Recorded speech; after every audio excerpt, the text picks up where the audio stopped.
গতকাল বাংলাদেশ এবং ইন্ডিয়ার ফুটবল ম্যাচ অনুষ্ঠিত হয়েছিল। বাংলাদেশ ইন্ডিয়াকে ১-০ গোলে পরাজিত করেছে। এই খবর আমরা অলরেডি জেনে গেছি।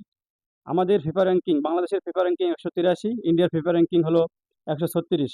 ফিফা র্যাঙ্কিং তেমন কিছু একটা ম্যাটার করে না। আমি গত ভিডিওতে বলেছিলাম, যারা মাঠে ভালো খেলে তারাই দিন শেষে জয়লাভ করে। আমাদের বাংলাদেশের উদীয়মান কিছু ফুটবলার আছে, হামজা, জামাল ভুঁইয়া, এদের কথা তো না বললেই নয়। এরা আন্তর্জাতিক মানের ফুটবলার। ইন্ডিয়া তো ভালো ফুটবলার আছে, কিন্তু তাদের পারফরমেন্স কালকে ভালো ছিল, একেবারে খারাপ ছিল তা বলবো না, কিন্তু আমরা তাদের থেকে ভালো খেলেছিলাম, এই জন্য আমরা জয়লাভ করেছি। গতকালকে আরেকটা ম্যাচ অনুষ্ঠিত হয়েছিল রাতে, ব্রাজিল এবং তিউনিশিয়া। ব্রাজিলের ফিফা র্যাঙ্কিং হলো ৭, আর তিউনিশিয়ার ফিফা র্যাঙ্কিং হলো ৪৩। ফিফা র্যাঙ্কিং যাই হোক, ব্রাজিল এবং তিউনিশিয়া ১-১ গোলের ড্র করেছে।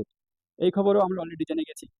আমরা যারা ফুটবলের খবর রাখি তারা জানি, গতকালকের ম্যাচ হয়েছিল হাড্ডাহাড্ডি এবং অত্যন্ত আনন্দদায়ক একটা ম্যাচ। এই ম্যাচে তিউনিশিয়া এবং ব্রাজিল দু দলই হাড্ডাহাড্ডি লড়াই করেছিল।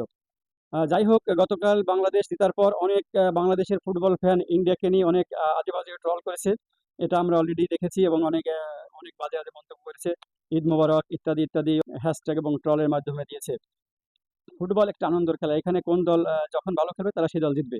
এখানে কাউকে ছোট করে ট্রল করা আমাদের ঠিক না। আমরা খেলা শেষ আনন্দ উপভোগ করব, ম্যাচটা এনজয় করব। এটাই হচ্ছে আমাদের মুখ্য বিষয়।